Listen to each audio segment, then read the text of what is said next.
Hello, listeners. Welcome back to another episode. So, this month we're doing a few more episodes than usual because I'm featuring three of my star women's health practitioners who went through the Women's Hormone Health Certification program last year. And just so you know, applications for this year's cohort open in 2 days on Wednesday, September 18th. So if you're a women's health practitioner of any kind, or you are a coach or another type of practitioner who's interested in women's health, hormones, the endocrine system, the menstrual cycle, and how to utilize all of that information in your practice, then go to instituteformenstrualhealth.com to get on the wait list so you do not miss our emails about the application and enrollment process. Okay, back to today's episode. I'm excited to introduce you to Katy Ewen. She's the founder of Reflex East, which is London's first reproductive reflexology clinic. Katy's journey into reflexology began in an unexpected way. Initially, she was a skeptic. She turned to reflexology to manage anxiety, only to later discover that her anxiety was linked to an undiagnosed form of OCD exacerbated by her menstrual cycle. Now Katy is on a mission to help women and menstruators better understand their bodies, advocate for their reproductive health, and receive holistic support. So in this episode, we dive into the world of reflexology, what it is, and how it supports menstrual health, fertility, IVF, and pregnancy. And Katy shares how she uses fertility awareness as a diagnostic tool for her clients and why educating people about what's normal and what's not is so crucial in today's healthcare environment. Plus, we discuss some of the amazing client stories where reflexology played a pivotal role in guiding them toward much-needed diagnoses and treatments. Katy is so passionate about making reproductive health accessible and inclusive, and she's part of the movement that's bringing attention to holistic care for period and fertility challenges. You definitely don't want to miss this eye-opening conversation. I hope you enjoy the episode. Hi, Katy. Thank you so much for being here with me today. Hi, thank you for having me. I'm excited to be here. Yes, I am thrilled to have this conversation with you. And I'm even more excited because you were part of my certification program over the last year. So I'm really glad we made this episode happen. No, me too. And I said to you before, your program was incredible if anyone's thinking about doing it. Thank you. I know. I feel like the best part of all of this is getting the reviews from all of you. And I'm very, very grateful to hear those kind words. So thank you for that too. No, my pleasure. Yes, I really am. I wanted to start off by talking about what reflexology actually is and what it's traditionally known to support or help in terms of ailments, because I've done reflexology, but I've never ever done it consistently. I've only gone, to get it here and there, maybe like once a year or something like that. And it's always incredible. But I feel like a lot of people view it as that, and they don't really know what the inherent benefits are when you are consistently doing it. Totally. So reflexology, if we're really simplifying it, it's a foot rub, but it's a lot more than a foot rub. So we believe that different parts of the body are mapped out on the feet, and by working into them, we can have an impact on all the various systems and organs, joints, glands in the body. So it sounds like super woo-woo, but if you kind of look at it through a similar lens of in acupuncture, for instance, they work on one part of the body and it has an impact elsewhere. So it does work in different ways to acupuncture, but similar principles of we're not necessarily working directly on that area of the body, but we can still have an impact there. So I really think part of the magic that happens with reflexology is that kind of deep relaxation that you go into. So that real nervous system reset is what I think of it as. I think it can be really hard for so many people, myself included, to really know how to relax. And it's so easy to say, oh, you just need to relax. But that kind of deep level relaxation, I think it's really underestimated and can be really hard to do if you're not practiced in it. So having complementary therapies can be a really great way of helping you to do that. And in terms of some of the things that we really help people with reflexology, huge part of my work is fertility based, so supporting the menstrual cycle. So a lot of it can be helping people to manage symptoms and things. So whether that's pain, it can be really supportive with helping pain, like menstrual headaches and migraines and things, but also with the regularity of your cycle, particularly if that's stress related. If you've got a cycle that is all over the shop because you are completely stressed out in every way, shape, or form, then that can be a really great place to start alongside all the other kind of lifestyle stuff that we learn about in your program and things. So it's really amazing when you see people on that regular basis, because you get to treat them at different points of their menstrual cycle. So doing different things if they're bleeding at the moment, if they're about to ovulate, if they have already ovulated, perhaps if they're in the 2-week wait, you'll do something different versus someone who's not trying to get pregnant and is like, I just need my period to start kind of thing. So you can like stimulate or balance reflexes. That's kind of some of the terms that we use. And seeing people when they come in for treatment versus when they leave on that day is one amazing thing. But then seeing when they come on a regular basis and seeing those symptom patterns change is just incredible. Like, I've got people that have had historic menstrual migraines, and then they come before they would typically get those symptoms. I always try and get people to time their sessions based on when they would experience their symptoms and coming like just before that. So like preventatively measuring that. And yeah, and then they don't have a migraine with their period. And it's like, Yeah, from rubbing your big toe. Miraculous. Yeah. But it is bonkers. It's properly bonkers.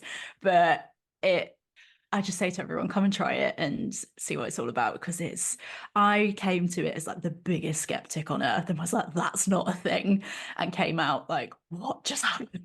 So, Oh, that is so crazy. Okay, yeah. I want to get to that, but I am so curious about this. So there's obviously the nervous system component, but then I see all of these charts and images, particularly in acupuncturist offices over the years, of the feet and what all of the different spots on your feet represent or correlate with in your body. So can you talk a little bit about that, like how that connects? Like what exactly is even happening? Because like you said, from rubbing your big toe, and I just laughed out loud inside.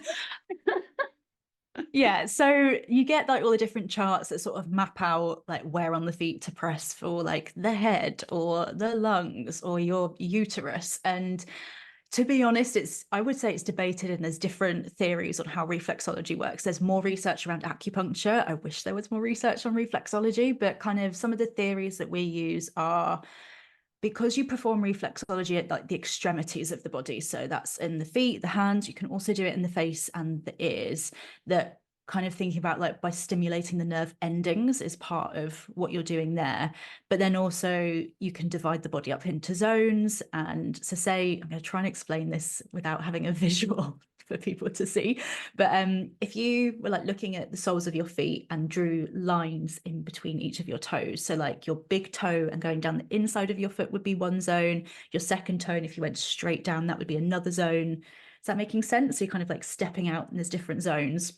And if there's an imbalance in one part of that zone, you can kind of imagine that if there was a circuit, there's like a block in that part of the circuit, and we want to kind of ease that up and open it up and let all the blood, energy, oxygen, whatever way you want to view it, to like help move that around the body. And when you're performing reflexology on someone, so even if you're doing it on yourself, like say you were like massaging into your thumb or your big toe, you might feel there's kind of like a crunchiness or like a grittiness underneath the skin.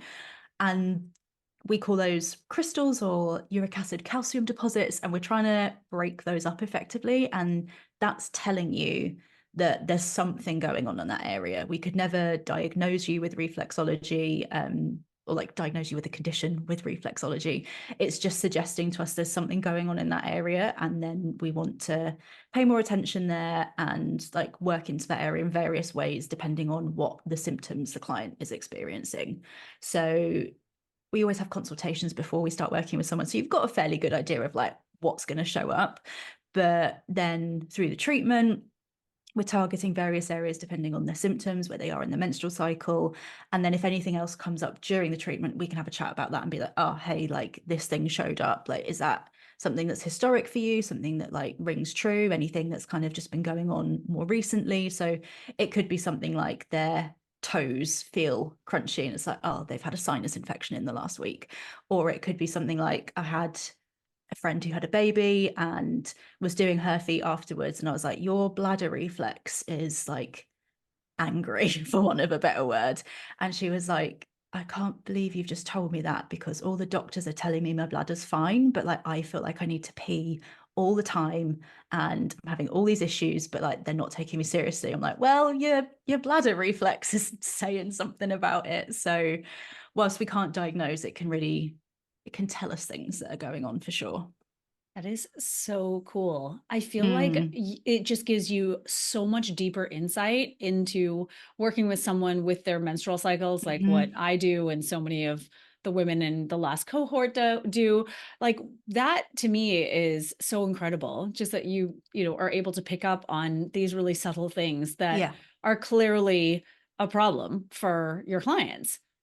That's Yeah. amazing. It's it amazes me every time when like you pick up on something, like, am I feeling something there? And then you discuss it at the end of the session, and it's like, oh yeah, like our bodies are this entire connected system. And I think it just really highlights that the one area impacts another. Like your bladder is showing up something on your foot. Like, what?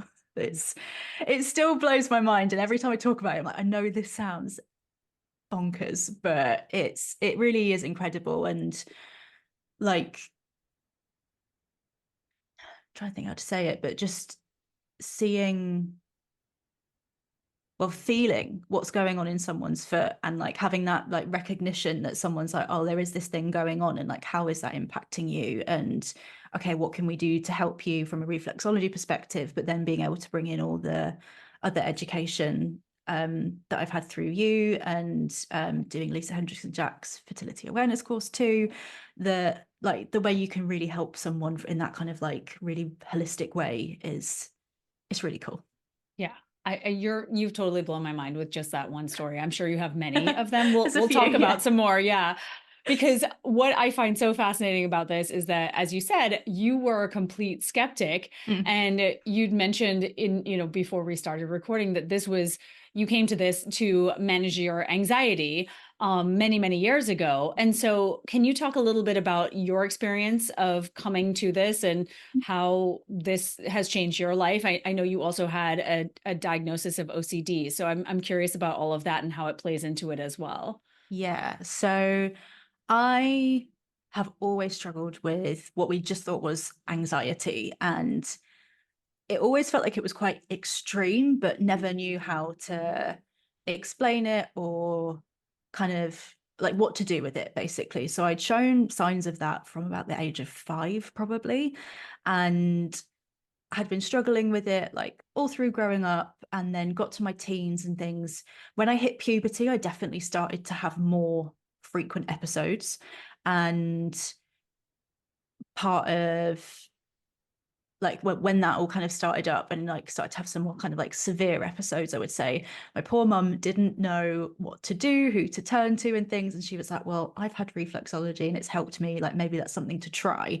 And she sort of explained what it was to me, and how you'll go to this nice lady's house and she's got a shed in her garden, and you go out there and then she'll rub your feet, and like it might make you feel better because it kind of it does all these things to your body. And I was like, the biggest eye roll, like 14, like Also, you're a what? teenager and your mother Yeah. is telling you this. Like that Yeah. is on another level of skepticism, honestly. Yeah. So So it's just relate to like, that. that's not a thing. Like, not interested. She was like, well, I'm going to pay for it, you're going to go. I was like, okay.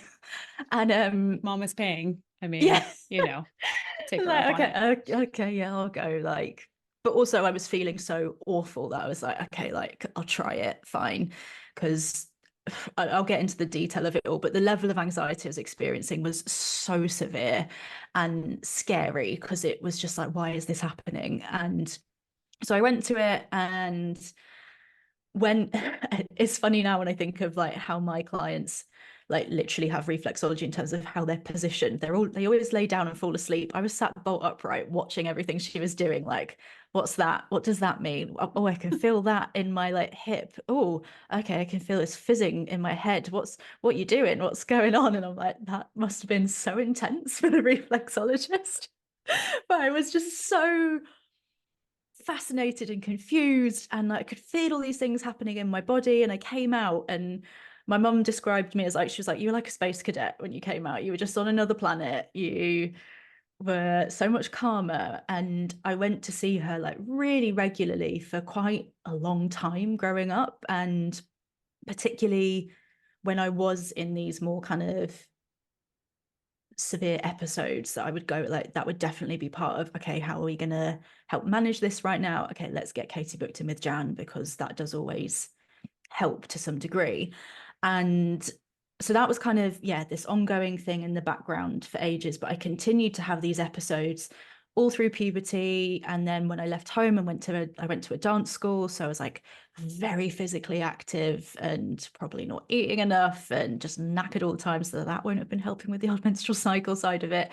And yeah, we'd just have these episodes where I wouldn't know what was real anymore. I'd be repeating these thoughts in my head over and over and over and over and over again. And ultimately, I'll go into the detail like what OCD is, how it's treated, but it took until I was like 22 or 23 to get diagnosed, because the type of OCD I have, it's sometimes referred to as like pure O, so like pure obsession, which I don't think is the best name for it, but ultimately it meant all of my compulsive behaviors were internal, so they weren't seen.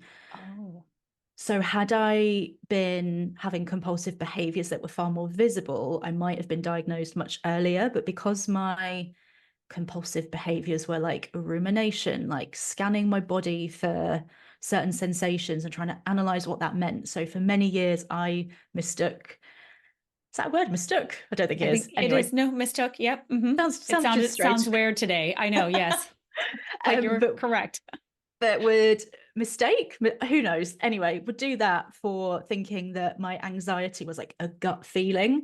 So I would have like a thought about something, would feel incredibly anxious and be like, oh well, that's my gut feeling about it, so it must mean it's true. And these could be like really bad thoughts about me or other people. And I feel like I'm going around the houses, so I'm going to explain what OCD is in a kind of more technical term, which will hopefully kind of explain everything No, better. I feel So like that was actually very helpful to hear, because as you okay. were describing it, I was just thinking of some people in my life who remind me of that. And so it just really, it sort of does hit home, I think. And I think for anyone who is experiencing what you've described, they might think, oh, there's a light bulb here, and maybe start Yeah. to look into that a little bit deeper, because I struggle with the idea that we are just diagnosed with anxiety now. Mm. Like that was not really a thing before, and I always feel like there's an underlying cause for that anxiety. Nobody get mad at me. I fundamentally believe that. I just don't think that that should be the be all end all of, your exploration if you have really deep seated anxiety like what you're describing. I mean, Mm. that is insane to experience what you were experiencing. I've had that to some degree, mostly in my luteal phase. And I imagine that in your luteal phase, it's Oh, exacerbated, which we should totally yes. talk about. Yeah. And oh, that progesterone, I swear. Anyway, so I think that it's really something to be exploring, and and be an inquiry about like what is happening. And so anyways, go on. But I really did relate to that. No, and yeah, I think it's just important to just share experiences about it, because that's ultimately what led me to get diagnosed. Was a friend of a friend shared a blog post how she'd got diagnosed with OCD, and then I googled types of OCD, and then there's this website that lists every obsession I ever had. Like, God, I feel even emotional talking about it now, because it was suddenly like, oh, this isn't unrelated, this is all caused by one thing. So Right. OCD is obsessive compulsive disorder. And to kind of break apart what it means, I guess, would be, so you have an obsession, and obsessions vary from person to person. They typically revolve around things that you either care about the most, things that you find either like repulsive or abhorrent, that you just like, that's vile. Or they vary in cultures as well. So if you grew up in a deeply religious culture, say, your obsessions might revolve around your religion and going against that or something. And your obsessions, like, you give them meaning. So my obsessions growing up largely revolved around things like sex, gender, relationships. and like taboo things as well. So like at one point we were learning about staying safe online and like learning about pedophiles and things. And so I had obsessions about thinking I was a pedophile now, and I was a child when that happened as well, but like really having like really graphic ruminations and like thoughts, intrusive thoughts and like images. And you don't want to talk about that because you don't want to say, I think I'm a pedophile. Like, and it, so then you get caught up in these compulsive behaviors, which in the short term help you to reduce the anxiety, but in the long term, ultimately, it's going to make you more anxious because where do compulsive behaviors stop? So the kind of typical example would be of someone washing their hands and being like, okay, I'm going to wash my hands once because I got them dirty. But then you wash them and being like, well, are they actually clean? I can't see the bacteria. I'm going to wash them again. I'm going to wash the tap as well, because what if there's germs on the tap? Oh, actually, well, I've washed my hands, but are they clean enough? What if the bacteria is still on there? And what if that's going to make my partner sick? And then you can just go on and on and on. And then you get stuck in these compulsive behaviors. So, like I said earlier, my compulsive behaviors were all internal, like rumination, questioning, intrusive thoughts, and overanalyzing them and just becoming completely paralyzed. Yeah. And I can that's imagine it's why, debilitating. yeah, and Yeah. like becoming completely disassociated because you're having really horrible thoughts and they become so graphic and so real. And like as I've got older and been in relationships, I would end my relationship every month 10 days before my period, because it was like that was the way of relieving the anxiety. It was nothing to do with my relationship. And I've got an incredibly supportive partner who was part of helping me get diagnosed, because she was like, this, there's something going on here. This is more than like you being a bit anxious. Like, what's going on? And she helped me to get diagnosed. But I would still, like, even we've been together 7 years, and even 2 years ago I had like the most severe episode I've ever had and was just like, I don't want to be with you, I can't do this, like blah blah blah blah. And she like stayed there every day whilst I was heavily medicated at the time, because like I was, it's hard to describe the level of anxiety that I had. Like you can't think about the next second, let alone minute, because you are just lost in these obsessions. And Mm. it's, yeah, it's rough. It's really Oh rough my when it's bad. And so God. that's when like when people are like, oh, I'm just a bit OCD, I sort of just laugh at it now, but there's a part of me that's like, if that was just a bit OCD, I'd happily have OCD because Right.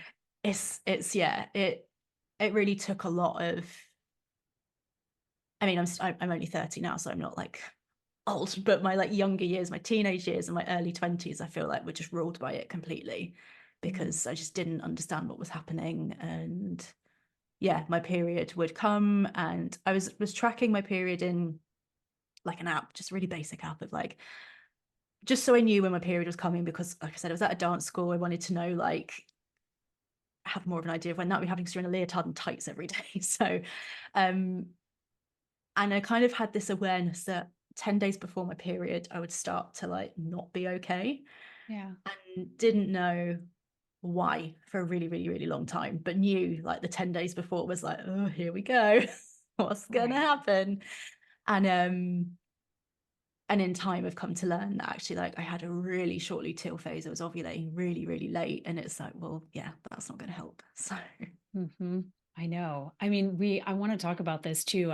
First of all, I just want to thank you for sharing all of that, because I imagine dredging a lot of that up is not easy. And I feel like hearing all of that, like I said earlier, can be so tremendously helpful and help other people who are listening sort of like connect the dots, and mm, maybe that will be something for them to explore. I didn't realize there were different types of OCD, so that was also really helpful to hear as well. And you just talking about, becoming more aware of your fertility and your menstrual cycle and all of that, and just seeing what was happening, how it was unfolding, like 10 days before your period, every cycle you were ending without relationships. fail, yeah. I mean, that I think also we see this so much, right, with PMDD and other mental health conditions, or conditions related to our mental health. So I definitely have seen this so often. I mean, in all of my polls that I do on Instagram, and even when I send out emails and whatnot, across the board, the mental health component of the menstrual cycle has far actually surpassed now the traditional painful periods, heavy Wow. periods, irregular cycles. It's truly incredible. In fact, like double the amount of those other symptoms.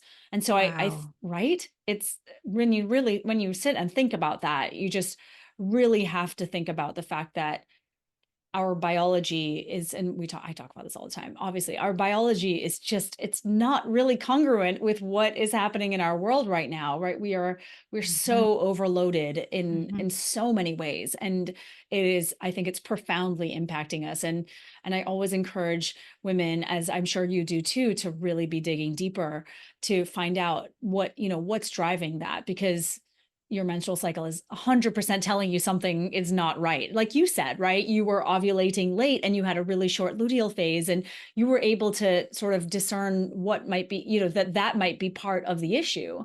And so I'd love to talk about that. So obviously, yeah, you were in my program. You did Lisa's training program as well. So you practice fertility awareness, and this is how you sort of like maximize your reflexology practice. And I'd love to just sort of have like more of an understanding of that, like how that works in your clinic. I mean, because I think you opened your clinic when you were in my program, right? Which is, Yeah. it's London's first reproductive reflexology clinic. Yeah. I mean, can we talk about that? Because I feel like that is a huge undertaking and really an amazing accomplishment. Thank you. Yeah, I'm really, really proud of it. And so yeah, opened the clinic in March of this year, which it was something that was kind of like it was like a bit of a dream for a long time of like, want to have my own space. I'd just been like renting rooms and things around London, and my like dream place, I was like pestering them, being like, have you got any availability? Have you got any units free? And so it's like they've got these container parks all over London, which are shipping containers. And so it's in a shipping container, and it's yeah, so we are a reproductive reflexology clinic, and through the fertility awareness stuff, like really want to empower clients to really understand what's happening with their menstrual cycles, because that was one of the biggest game changers for me. And like I do work a lot with fertility, so people who are trying to get pregnant, but through it was in Lisa's fertility awareness course where I was so daunted by fertility awareness before I started doing it, and just the charting was so in depth, and I was like terrified of it. And I always show clients my first chart when they're like, oh, I've not got enough info, and then I'm like, I'll show you my first chart and I'll tell you what Lisa told me about it, because there was honestly about like three mucus observations, like a handful of temperatures, and she was like, well, it looks like you've got a really, really short luteal phase, and that's probably why you feel so terrible in the run up to your period. And I was just like, what? Yeah. Okay. And like I'd kind of known that was a thing like the 10 days before, but when and as I really got into the charting, I was having like 7, 8 day luteal phases, like pretty consistently for a while, and probably historically as well. And that would explain the kind of 10 days before my period, have that really estrogen drop, and then the progesterone didn't really do much for me at all, because I just wasn't making enough of it. Um and I'll always remember she said to me, there's probably a version of you yet that you've not experienced, and it's going to feel like even better than you could imagine. And I was like, I don't know if I believe you, because I'd done so much work in therapy. Like I was in therapy for like 5 years, I think, in the end. And that really helped me get a grasp on OCD. And if anyone is struggling with OCD, you need to look for someone who specializes in exposure response prevention therapy. It's a very specific type of therapy for OCD. And it's hard, but it changed my life completely. Like my experience of like OCD now is completely different. Like I can see it and almost laugh at it and be like, there's an intrusive thought, like cool, get on with my day. So it's yeah, that's the type of therapy you need if you've got OCD. And so I'd done all that work there. I had a really good like grasp on my mind. And then we talked about like the dietary stuff, the lifestyle stuff, and I didn't realize the kind of baggage I'd held from being at a dance school, and like the beliefs I had around food and stuff, and really looked into that and started literally eating more, and just doing things a bit differently. And I just think of the pace of my life when I was like in the depths of my OCD. And it's one of my favorite questions to ask clients now is like, if you were to describe the pace of your life, like tell me about that. Because when I was struggling the most, and like you say, your periods give, or your menstrual cycle's giving you a sign that something's not great or something's not right. And I was getting up at like 6 a.m, going to open a coffee shop, would work there like 7 till 4, would cycle there, be on my feet all day, cycle to a dance rehearsal on the other side of London, be there for like 3 or 4 hours, and then cycle home and like basically pass out and then do it all again. And like I couldn't do a day like that anymore because I would just be so exhausted, and I was doing that all the time, and like not eating properly, not sleeping properly, just not looking after myself. And the difference of physically slowing down the pace of my life, thinking about how just doing things differently, I guess that's the biggest thing, is just doing it differently in a way that like is going to be helping you to feel your best. And that is the one thing that I want for all my clients, is to understand what is going on with their body, why they're experiencing those symptoms, and then giving them a variety of tools, whether that's through education and fertility awareness, mentoring, and kind of like one-to-one, more like mentoring / coaching work, or like coming into the clinic and having like hands-on reflexology. We've also got an acupuncturist here, and just that real holistic care and understanding of what you need, but also to accept and what not to accept, and whether that's like pushing your doctors to get the right kind of testing, or knowing what you can ask for, and also knowing when to push them and be like, I'm not happy with that treatment, like can we look into this further? Because not for fertility reasons, but like I was dismissed when I was 21 and went and had like a psychiatric assessment where I told them all the different obsessions that I'd had, and they didn't really connect the dots. They wanted to focus on just one specific thing that I was obsessing about at that time. And at the end of the assessment, they went, well, we think you're too young for psychiatric care.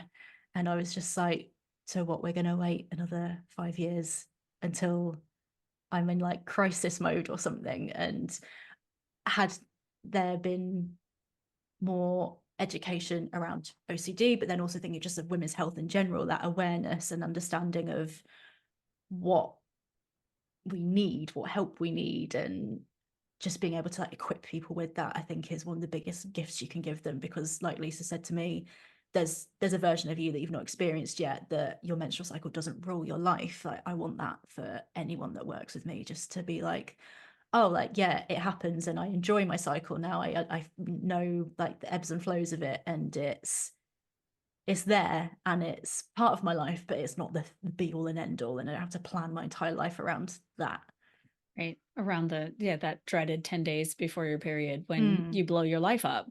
Yeah. And right. I mean, it's so true. And I think this is very relatable to anyone who's listening, who's experienced some degree of disruption in their luteal phase. And I think what Lisa said is so amazing, by the way. Like there's a version of you that you don't even know exists because of, your body has been hijacked right now. And I just think that's so powerful. And I feel like it deeply resonates. And I think that it does for people who are listening to this and thinking, wow, like I have always only known struggle with my menstrual cycle. And for you to be diagnosed with, such a severe condition and have such severe symptoms, and then come out on the other side of that, I think it should just give people hope. Because as I was hearing you talk, I was just thinking about the fact that, we've all experienced some degree of, I think everyone has at this point, some degree of disruption and symptomology in that second half of the cycle. And some obviously more than others. But like when you have a diagnosed condition, this might just, and from your teen years, like you said, you're a vastly different person from when you were a teenager to who you are now. It's almost like a rediscovering of yourself in a way, I imagine, that this has allowed you to have that opportunity. Yeah. And the other thing that amazed me was, like, relatively speaking, how quickly, I mean, the therapy was one thing, and that did take a long time for me to literally get my head around the type of therapy that we were doing, because it was, it's crazy. But the menstrual cycle stuff, and like once I'd kind of got my mind in a place where overall like can manage that, and then putting all the kind of menstrual cycle education, awareness, lifestyle stuff on top, like that changed pretty quickly. It was only a few months, like it was within the program that I was doing with Lisa, that I had a cycle where I think I had a 13-day luteal phase, and I had virtually no PMS, to the point that I was walking around like just the streets of London because I was so confused, because I was like, I feel fine. And it was really disorientating because I was so used to being like, well, I feel awful. I obsessing about something, or yeah, and just having a horrible time and feeling normal. It was so weird. But like Lisa had said, oh, I'm experiencing this. I'm feeling normal. And like what a blessing that was. It just felt like the best thing to feel normal at that time, and just being like, wow, okay, she wasn't joking, like this stuff really makes a huge difference, and really gave me that motivation to, yeah, like keep living like that. And I can really feel it now if I'm disorganized with, I feel like diet stuff really made a big difference for me. And when I'm just disorganized, I don't go and do the big shop and like batch cook a couple of things that week, like I can feel it in my luteal phase when I've like not been looking after myself in the ways that I now know how to. And yeah, so it's really cool that it can make a difference so quickly, but then it's also, yeah, being able to listen to your body and be like, oh, you've like been eating not in the ways that are going to make you feel great, and enjoying too much cake. I don't know, eat the cake, but Yeah, eat the do you cake, know what I totally. mean? But eat the cake after a high protein meal. Precisely, You know, yes. right? Yeah, There's some nuance here that we should all yeah. have. You know what, I love what you said about it feeling easier, or feeling easier than you'd anticipated, and also that it moved faster than you thought. Yeah. Because I imagine you coming to all of this, because it is a whole new world, as you said, right? And I've seen this in clients over the years and in my own self. I was like, wait, what? I'm going to take my temperature and what's going to happen? This is crazy. Yeah, I know. And we get it. Like for everyone who's listening, Katy and I 100% get this, because clearly we came to this without any knowledge. I mean, I started tracking my cycle on a wall calendar. That's how I started doing this whole thing, because it was like the early 2000s. And yeah, the iPhone didn't even exist. So there was no app. There was like no app. I'm so old. Anyway, my point is that I was also the girl who would go to the doctor and make up a day of my last period because I had absolutely no idea. Like that was not a thing. I did not think I needed to know that. I didn't even understand why they asked the question. I thought it was so dumb. And I also, I remember also almost every cycle having all this cervical fluid at ovulation, not knowing what the hell ovulation was, thinking that I had some kind of vaginal infection. Like that Yeah. was my life. And I've now talked to thousands of women at this point who've said something similar. And so I think when you have experienced so many health problems and they're so debilitating and completely all encompassing, the fact that something could be easy feels impossible. Yeah. So, right? It really does. And I think that that's something that I hope everyone takes away from this conversation, is that actually this can be a lot easier than you think, because unfortunately, while we love modern medicine for all the things that it does, in terms of like life-saving emergency surgeries and things of that nature, and antibiotics, those also can be pretty great too. We obviously know that when they're not equipped to deal with this kind of chronic disease that we might be dealing with, or a chronic illness or a chronic condition, it prolongs everything. And so you're just sort of like shuttled off to the next doctor and the next doctor. And so you start to embody this idea that you're broken, your body doesn't work properly, there's definitely something wrong with you. There is no hope and there are no solutions. And so when you go into all of this world with that mindset, and then you have an easy period, like you said, you're in complete disbelief. I mean, I've definitely felt those feelings, like complete disbelief. This can't be.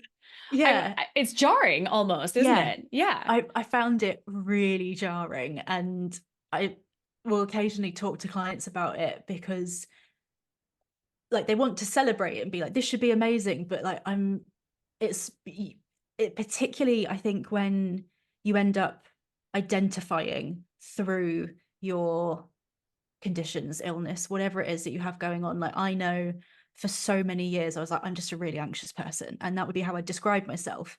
Yep. And now I have anxious tendencies, like, for sure, and it, like, I'm a human, like, I experience emotions and things, but I wouldn't necessarily describe myself as an anxious person now, because it's not like my entire identity, where for so many years it really felt like that, because that was my experience so often. And I think when that then is taken away, for want of a better way of putting it, it is really jarring. But also, like we were just saying, the fact that it can be simpler than perhaps we think it might be. It's just like really choosing to take the reins and be like, okay, I'm gonna like commit to this. And I think that is a big part of it, is like committing to that lifestyle and knowing it can take a few months to see those changes, but a few months in the grand scheme of your life, like, it's nothing. Like, it's worth a shot, isn't it? It's so worth a shot. I know. I think that that's what we're constantly telling our clients. This, you are worth it, and this is definitely worth trying.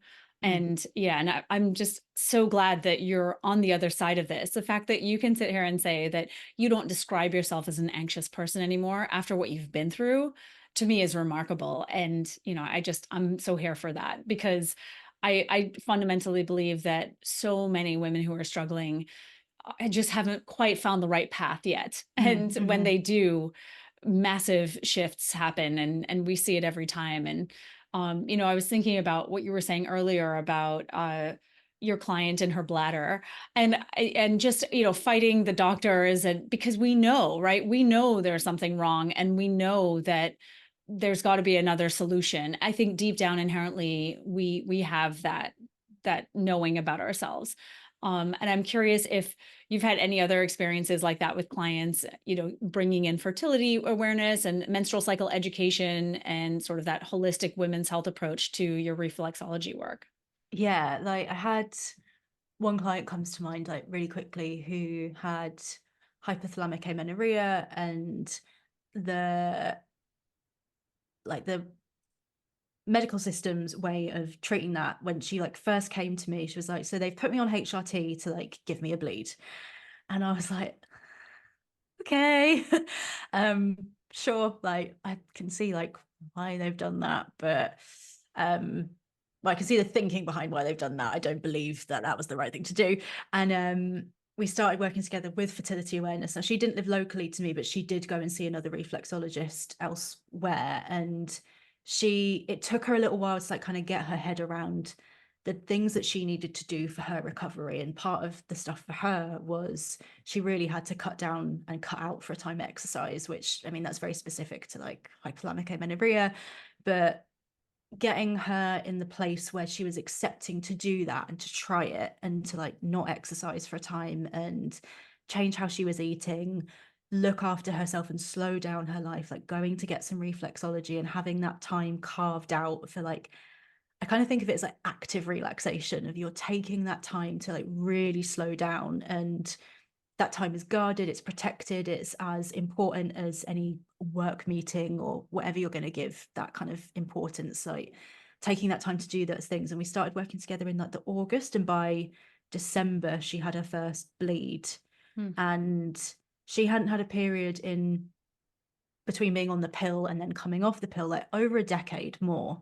And it's like, that's not a long amount of time. And being able to provide that education, and she didn't see me as a reflexologist, but like having that body support as well. And like, we obviously store so much in our bodies, and being like looking at this from that multi-pronged approach. And for her later down the line, I think she's going to look at getting some therapy around how she feels about food and things, because that definitely was part of the picture. And there's many prongs to these things, and like, I'm really happy that we have like the education side and like body therapies, but then yeah, the mental health aspect I think is really important as well, for a lot of different reasons. And whether that's someone struggling with infertility, or like they've been gone through multiple rounds of IVF, having that support where you can, like, people obviously talk to us and we're here to listen and be part of that journey with them, but sometimes we need to refer them out for like proper mental health support. But just being able to be part of people's journey. And like I had someone message me recently being like, oh, I'd have just accepted that me bleeding for 6 weeks was normal before I came to see you. And it's like, no, that's not normal. And like, these are the investigations you need to go and get. And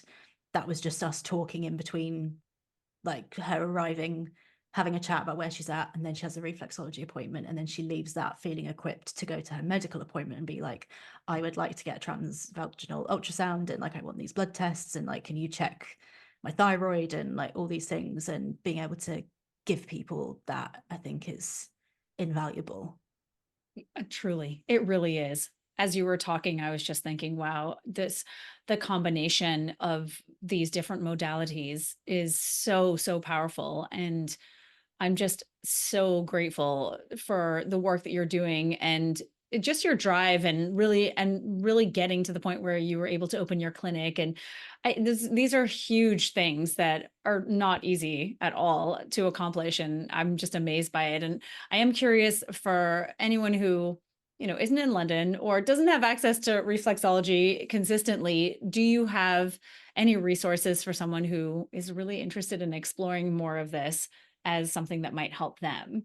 Yes. So for anyone that is like wanting to try reflexology, or I have so many people that come to see me and they're like, I hate people touching my feet. And I'm like, I'm not going to tickle you for 45 minutes. It'll be totally fine. But if you want to kind of try it before going to see someone, on my website, there's a 5-night course where you can learn to do reflexology on yourself to help you sleep. That's one of the main comments we get back when people have had a treatment of like, oh my God, I slept so well. And like there's people that like don't sleep well at all, or like have insomnia and things, or like in that run up to your period, like not sleeping and things. So it's one of like the big things that we see. And just doing some really simple reflexology on yourself can really, really help. So that's called Sleep School, and it's totally free because I really like we all need to sleep. And We do. if there's ways that we can help people do that for free, and that's something that I'm really passionate about, is making the information accessible as well, because like we all need this stuff. So we have loads of free resources on the website, and we do like a fortnightly low cost reflexology clinic as well. So if people can't come and have like full sessions with us, they can still come and have like a shorter session and like pay what you can kind of thing as well.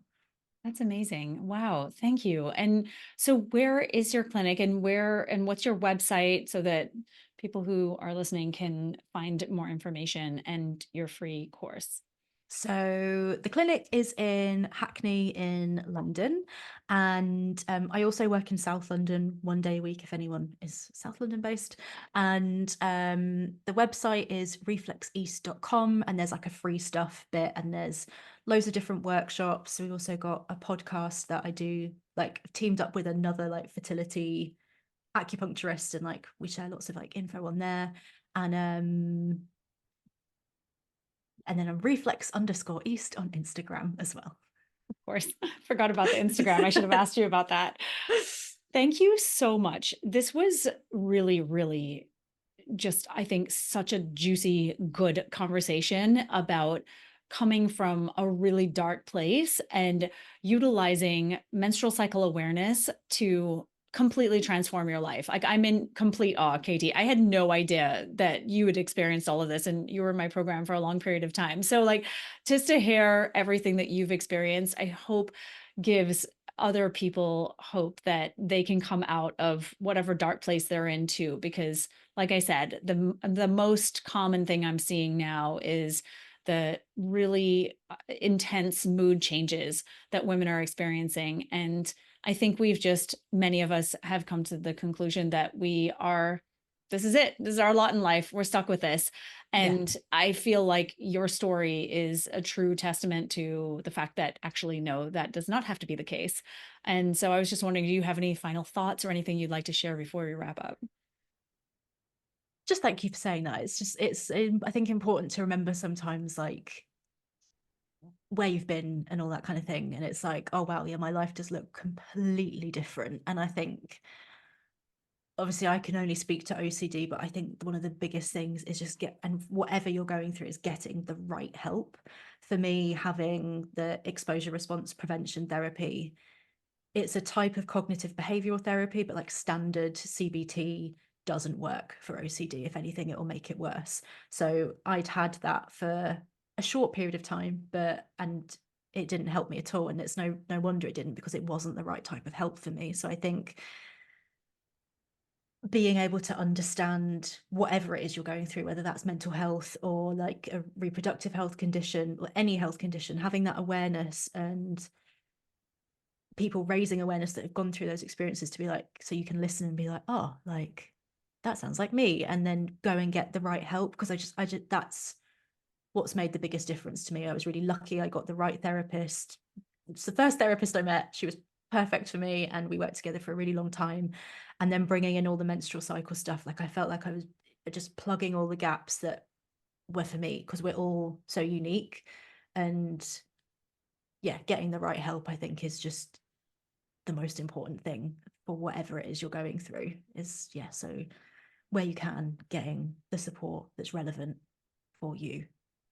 Yeah. Thank you. Yeah. Thank you so, so much. This was great, like I said. And everyone, you will find Katy's information in the show notes, and we'll also be sharing this widely. So thank you again, Katy. I really appreciate you Thank you coming for on the having show. me. Thank you. Really appreciate being here. That's a wrap. Be sure to click that subscribe button to join me for more Girl Talk on Menstrual in upcoming episodes. But in the meantime, check out my latest Period Party episode. And if you're looking for a deeper dive into your hormones, go ahead and take my period quiz at nicolejardim.com/quiz.